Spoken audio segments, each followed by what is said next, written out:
सुप्रभात बच्चों। कल हमने पढ़ा था समर्पण कविता का 5 पैराग्राफ थे, ये 5 पढ़े थे। आगे जो पढ़ने हैं वो देखिए, और मैं आशा करती हूँ मैं कि आपने दोहराई भी की होगी और आपने फेयर में अपना काम भी किया होगा।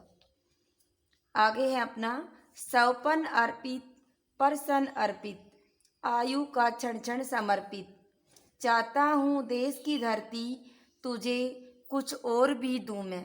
इसमें कवि कहते हैं बेटा कि हे भारत की भूमि, हे धरती माता, मैं अपने सारे सपन, अपनी जो भी मैंने सपन देखे हैं वो सारे सपने, अपने जितने भी मेरे पास पर्सन है वो सारे पर्सन, और आयु का क्षण क्षण, और मेरी जो उम्र है उसका प्रत्येक पल, यानी कि हर पल मैं आपके चरणों में समर्पित करता हूँ। चाहता हूँ देश की धरती तुझे कुछ और भी दूँ। मैं चाहता हूँ कि इनके अलावा मैं कुछ और भी अपने देश की धरती को दूँ। आगे है बेटा, तोड़ता है मोह का बंधन क्षमा दो, गांव मेरे द्वार घर आंगन क्षमा दो, आज सीधे हाथ में तलवार दे दो और बाएं हाथ में ध्वज को थमा दो।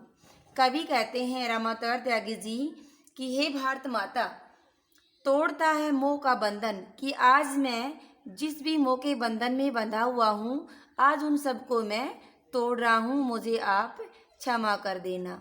गांव मेरे द्वार घर आंगन क्षमा कर दो, अपने गांव के लोगों से, अपने घर से और अपने घर के आंगन में जितने भी लोग रहने वाले हैं उन सभी से क्षमा याचना करता है। क्या कहता है? आज सीधे हाथ में तलवार दे दो, कि मुझे आज कोई भी मत रोको और मेरे हाथ में तलवार दे दो, और बाएं हाथ में, और दूसरा जो मेरा एक हाथ में तो तलवार और दूसरे हाथ में हमारा झंडा, ध्वज क्या होता है, तिरंगा झंडा अपना, वो मुझे थमा दो। अगला पैराग्राफ देखिए बेटा, सुमन अर्पित चमन अर्पित, नीड़ का तृण समर्पित, चाहता हूँ देश की धरती तुझे कुछ और भी दूँ।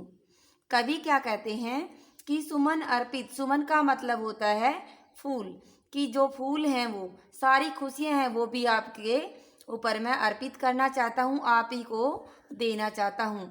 चमन अर्पित, चमन का मतलब होता है बगीचा, फूल भी, और बगीचे के अंदर जितने भी फूल हैं वो भी सारे मैं आपके ऊपर अर्पित करता हूँ। नीड़ का तरण समर्पित, नीड़ का मतलब होता है घोंसला, और तरण तरण का मतलब हर एक तिनका या घर का सब कुछ। मैं अपने घर का, नीड़ का मतलब घोंसला होता है, लेकिन यहाँ कवि नीड़ का अर्थ अपने घर से ले रहा है कि मैं अपने घर का सब कुछ आपके चरणों में समर्पित करना चाहता हूँ। चाहता हूँ देश की धरती तुझे कुछ और भी दूँ। हे भारत माता, मैं चाहता हूँ इनके अलावा मैं अपने देश को और भी कुछ, इससे भी ज़्यादा कुछ दे दूँ। इससे आगे हैं बेटा शब्दार्थ हैं। तो बेटा आशा करती हूँ आपको कविता की व्याख्या अच्छे से समझ में आ गई होगी। अब आगे शब्दार्थ हैं, आज हम थोड़े से शब्दार्थ भी कर लेते हैं। तो देखो, तन का मतलब शरीर, समर्पित पूरी तरह भेंट कर देना। ऋण का मतलब होता है कर्ज। अंकीचन होता है भिखारी भी कह दो या गरीब जिसके पास कुछ भी ना हो। निवेदन विनती करना या प्रार्थना करना। रक्त होता है खून। मांझ दो तलवार, तलवार की धार तेज कर दो। भाल का मतलब मस्तक, शीश, सिरा। घनेरी घनी, सुमन पुष्प या फूल। चमन बगीचा। नीड़ घोंसला।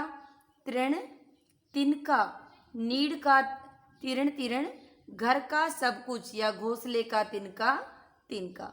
तो आज का होमवर्क है, कविता के जो 3 पैराग्राफ बच गए थे उनको आप रीड करोगे, और जो शब्दार्थ हैं हमारे इनको फेयर नोटबुक में लिखोगे और याद करोगे। धन्यवाद।